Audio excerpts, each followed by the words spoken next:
Good evening, Ma'am Cuenca. This is my presentation. My presentation is all about glass fracture, presented by Salinas, Excellency, Tricri, A1-11. Properties of glass fractured, and types of glass fractures. Properties of glasses: transparency, heat resistance. Glass fracture: the glass bends in response to any force that is extended of any one of its surface. When the elastic limits exceeds, glass begins to crack, beginning with the formation of a radial crack or fracture on the surface opposite to the penetrating force. Here's the one. Radial fracture: a crack in the glass that extends outward like the spoke of a wheel from the point at which glass was struck. Then the second one is concentric fracture: a crack in the glass from a rough circle around the point of impact. Then the third one, conchoidal fracture: a smoothly curving fracture, surface of fine-grained materials with no planar surfaces of interval weaknesses of planes. And here are the type of glasses of fracture. Low velocity projectiles produces cracks in the glass which radiate outward from the point of impact, radial cracks. Then the second one is high velocity.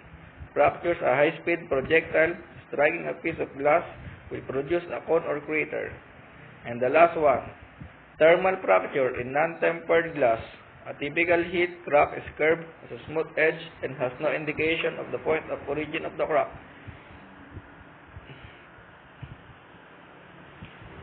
Third slide, the direction and sequence of force determination. This method determines which direction projectile went through the glass by evaluating radial fractures in the glass fractures per concentric ring.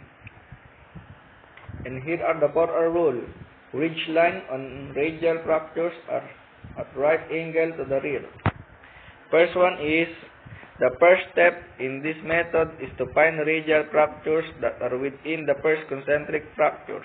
Radial fractures are similar to the spokes of the wheel. Concentric features connect the radial fracture in a pattern in the same spider web. The next one is, the next step is to figure out which side of the fragment was facing in and which side was facing out. Contaminants or residues from the inside surface will feel different than the outside surface and help determine the sides. The last one, when the projectile strikes glass, it creates ridges called conchoidal fractures along the edge that are visible in profile. These conchoidal fractures are nearly parallel to the side in which force was applied. The side of the glass opposite of the force is the rear of the glass. This is the side of the glass in which the conchoidal fractures lie at right. Fourth slide, collecting and handling glass and glass fragments. The gathering of glass evidence at the crime scene and from the suspect must be thorough. If the examiner is to have any chance to individualize the fragments to a common source, if even the remotest possibility exists that fragments may be pieced together, every effort must be made to collect all the glass found. For example, the collection of evidence hit and run scenes must include all the broken parts of the headlight and reflector lenses. This evidence may ultimately prove to be an invaluable means of tracing a suspect vehicle. Number 2. When the individual pit is thought improbable, the evidence collector must submit all glass evidence found in possession of the suspect along with the representative sample of broken glass remaining at the crime scene. The glass fragments should be packaged in solid containers to avoid further breakage. If the suspect's shoes or clothing are to be examined for the presence of glass fragments, they should be individually wrapped in paper and transmitted in the laboratory. When a determination of the direction of impact is desired, all broken glass must be recovered and submitted for analysis. Wherever possible, the exterior and the interior surfaces of the glass must be indicated. The last one, glass analysis. Forensic analysis of glass consists of the examination of two or more fragments to determine whether they have a common origin.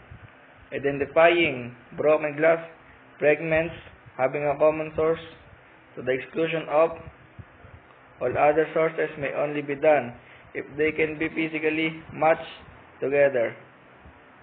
Samples from a crime scene must be confirmed as glass. Differentiating glass from plastic is done by examining relative hardness, solubility, and observation with polarized light microscope.